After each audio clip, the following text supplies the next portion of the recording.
अब बड़े भंवर में फंसे राहुल गांधी। केरल में क्यों राहुल को पड़ रही हैं गालियां?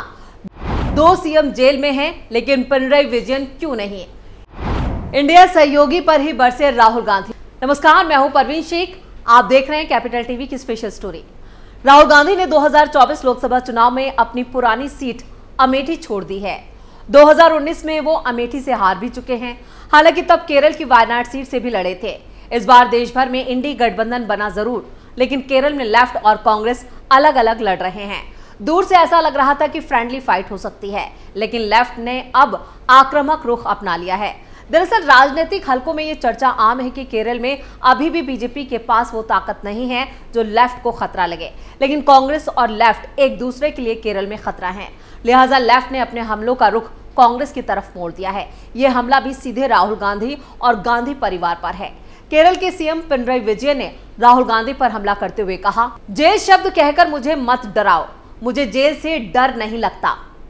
ये आपकी दादी थी जिन्होंने अपने शासनकाल के दौरान हमें जेल में डाला था। मैं 1.5 साल तक जेल में था। हम आपके अशोक चौहान की तरह डरे हुए नहीं हैं। केरल के सीएम पिनराई विजयन के इस बयान के बाद राहुल गांधी ने भी पलटवार किया है। केरल में जिस तरह से लेफ्ट और कांग्रेस आमने सामने आ गए हैं, इससे सीधा फायदा बीजेपी को मिलता दिख रहा है। वहीं राहुल गांधी भी बड़े संकट में फंसते दिख रहे हैं। आपको बता दें कि अशोक चौहान ने पिछले दिनों बीजेपी ज्वाइन कर ली थी, जिसके बाद बीजेपी ने उन्हें फौरन राज्यसभा सांसद भी बना दिया। तब अशोक चौहान पर आरोप लगा था कि वो बीजेपी और ईडी सीबीआई से डरकर कांग्रेस से अलग हो गए। इसी को लेकर सीएम विजयन ने कांग्रेस और राहुल गांधी को घेरा है। चुनाव प्रचार के बीच राहुल गांधी ने 18 अप्रैल गुरुवार को अपने विपक्षी गठबंधन के सहयोगी पिनराई विजयन पर जमकर निशाना साधा। राहुल गांधी ने पूछा कि केंद्र में मोदी सरकार मुख्यमंत्री पिनराई विजयन पर हमला क्यों नहीं कर रहा है।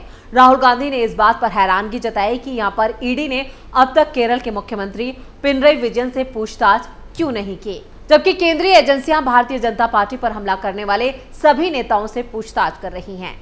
आपको बता दें कि केरल में कांग्रेस और सीपीआई-एम दोनों एक दूसरे पर बीजेपी के साथ समझौता करने का आरोप लगा रहे हैं। कन्नूर में एक चुनाव अभियान को संबोधित करते हुए राहुल गांधी ने कहा, 2 मुख्यमंत्री जेल में हैं। केरल के मुख्यमंत्री के साथ ऐसा कैसे नहीं हो रहा? मैं 24 घंटे भाजपा पर हमला कर रहा हूं और केरल के मुख्यमंत्री 24 घंटे मुझ पर हमला कर रहे हैं। ये थोड़ा हैरान करने वाला है। राहुल गांधी का इशारा झारखंड के पूर्व सीएम हेमंत सोरेन और दिल्ली के मौजूदा सीएम अरविंद केजरीवाल की ओर था। दोनों नेता इस वक्त जेल में बंद हैं। राहुल गांधी ने आगे कहा कि विजयन कहते हैं कि वो वैचारिक रूप से बीजेपी से लड़ रहे हैं, लेकिन मैं जानता हूं कि जब आप वैचारिक रूप से भाजपा से लड़ते हैं तो वो लोग अपने पास मौजूद हर चीज से आप पर हमला करते हैं। हालांकि केरल के मुख्यमंत्री पर कोई हमला नहीं हुआ है। ये कुछ ऐसा है जिसके बारे में केरल के लोगों को सोचना चाहिए। ईडी ने 2020 में सोने की तस्करी घोटाले की जांच शुरू की थी, जिसमें सीएम के पूर्व प्रमुख सचिव को गिरफ्तार किया गया था। ईडी विजयन की बेटी वीणा से जुड़े अवैध भुगतान घोटाले की भी जांच कर रही है। गौरतलब है कि कांग्रेस राष्ट्रीय स्तर पर सीपीआई-एम के साथ गठबंधन में है, लेकिन केरल में उसका गठबंधन नहीं है। कांग्रेस ने आरोप लगाया कि केंद्रीय एजेंसी इन मामलों में ढुलमुल तरीके से काम कर रही है, जो बीजेपी और वाम दल के बीच सांठगांठ का साफ संकेत देता है। राहुल ने यह भी कहा कि हर दिन बीजेपी और आरएसएस से वो लड़ते हैं, जिसकी वजह से देश भर में मेरी छवि खराब हो गई है। मेरी लोकसभा सदस्यता छीन ली गई और ईडी ने मुझसे दिन में 12 घंटे तक पूछताछ की।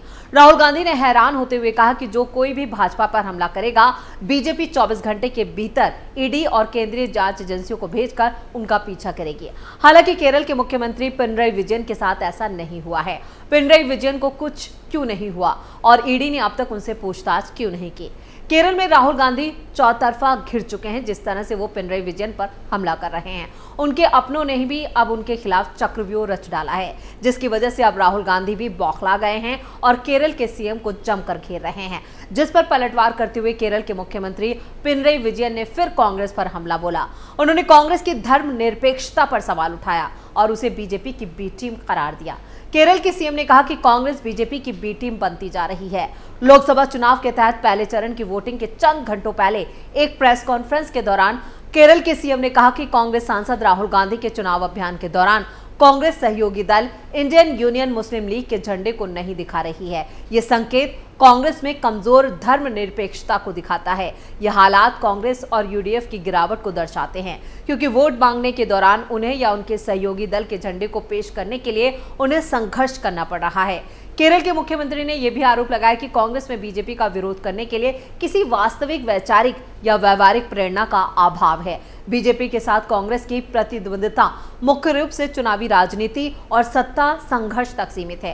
कांग्रेस एक ऐसी पार्टी के रूप में विकसित हो चुकी है जिसका मकसद मुख्य रूप से सत्ता की राजनीति के दायरे में आने पर ध्यान केंद्रित करना है। केरल में लोकसभा की कुल 20 सीटें हैं।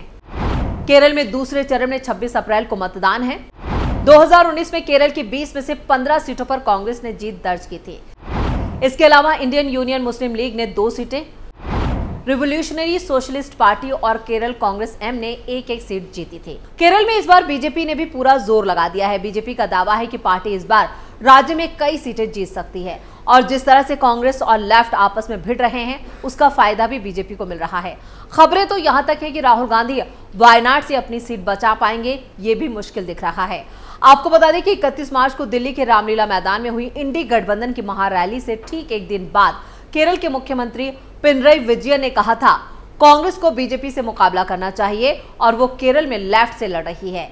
दिल्ली के मुख्यमंत्री अरविंद केजरीवाल की गिरफ्तारी के खिलाफ हुई इस रैली में एक मंच पर आने के एक दिन बाद ही लेफ्ट के कांग्रेस पर हुए इस हमले ने राहुल गांधी की मुश्किलें बढ़ा दी थी और इसकी एक वजह यह है कि राहुल गांधी केरल की वायनाड सीट से फिर चुनावी मैदान में हैं।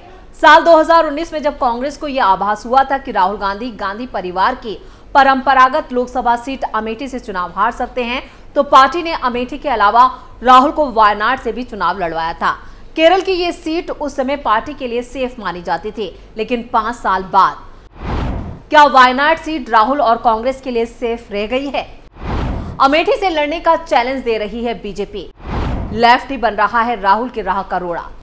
वायनाड और अमेठी दोनों ही बढ़ा रहे हैं टेंशन। वायनाड की सीट सेफ है या नहीं, ये सवाल इसलिए खड़ा हुआ है क्योंकि इंडी गठबंधन के तहत 7 मंच साझा करने वाली सीपीआई ने राहुल गांधी को ही वायनाड सीट पर एक मजबूत उम्मीदवार खड़ा किया है। पार्टी ने यहां पर सीपीआई महासचिव डी राजा की पत्नी एनी राजा को सियासी मैदान में उतारा है और खास जनाधार न होने के बावजूद बीजेपी ने यहां से केरल प्रदेश बीजेपी अध्यक्ष के सुरेंद्रन को उतार दिया है। ऐसे में इस सीट पर मामला काफी पेचीदा हो गया है। इन सबसे इत्र राहुल को लेकर उनकी पुरानी संसदीय सीट अमेठी में भी सियासी पारा चढ़ा है क्योंकि मौजूदा सांसद और केंद्रीय मंत्री स्मृति ईरानी समेत पूरी बीजेपी राहुल को लगातार चैलेंज कर रही है कि इस बार राहुल अमेठी से लड़ेंगे या नहीं। अभी तक अमेठी से राहुल या किसी दूसरे प्रत्याशी के नाम का ऐलान नहीं हुआ है। पिछले चुनाव में स्मृति ने राहुल को 50,000 से ज्यादा वोटों के अंतर से हराया था। अमेठी और वायनाड के बीच कांग्रेस फूक फूक कर कदम तो रख रही है, लेकिन उसके गठबंधन के ही सहयोगी दल ने उसकी मुश्किलें बढ़ा रखी हैं। लोकसभा चुनाव के लिए वायनाड से खड़े हुए राहुल गांधी ने नामांकन कर दिया है। बीजेपी कैंडिडेट के सुरेंद्र ने भी स्मृति ईरानी की मौजूदगी में अपना नामांकन किया, लेकिन मुख्य चुनौती बीजेपी से ज्यादा लेफ्ट है। लेफ्ट ने वायनाड की सीट पर एक खास कैंपेन चलाया है। राहुल वायनाड के साथ ही अमेठी से भी चुनाव लड़ेंगे और अगर वो अमेठी जीत जाते हैं तो पुश्तैनी सीट होने के चलते वो वायनाड को जीतने के बावजूद वायनाड को छोड़ देंगे।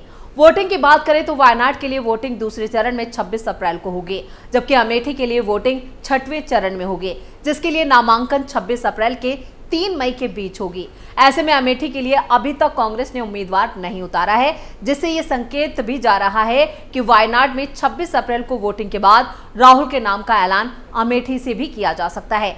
इसी तर्क से राहुल के खिलाफ वायनाड में चल रहा एजेंडा मजबूत होता नजर आ रहा है। वायनाड का रण राहुल के लिए देखने में फिलहाल तो काफी कांटे की टक्कर वाला हो गया है। वायनाड वैसे तो राहुल और कांग्रेस का गढ़ है ही, लेकिन अगर राहुल को लेफ्ट की कड़ी चुनौती मिलती है तो फिर उनके लिए संसद पहुंचना भी मुश्किल हो सकता है। इसकी वजह यह है कि राहुल वायनाड के रण में घिरने के दौरान अमेठी का रुख करते भी हैं तो वहां उनका मुकाबला स्मृति ईरानी से होगा, जो कि राहुल के राजनीतिक करियर में पिछली बार ऐतिहासिक हार का धब्बा लगा चुकी हैं। राहुल के लिए पिछली बार चुनाव के दौरान अमेठी के अलावा वायनाड से लड़ना आसान था, लेकिन इस बार उनके लिए ये ज्यादा मुश्किल है क्योंकि फिर अगर वो कोई और सीट चुनते हैं तो ये उनकी राजनीतिक विश्वसनीयता पर ही सवाल खड़ा कर सकता है।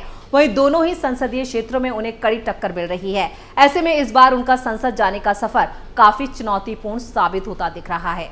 स्पेशल स्टोरी में इतना ही। वीडियो कैसा लगा नीचे कमेंट करके अपनी राय जरूर दें। वीडियो को लाइक करें, शेयर करें और कैपिटल टीवी को अगर अभी तक सब्सक्राइब नहीं किया है तो जल्दी से सब्सक्राइब कर लें। नमस्कार।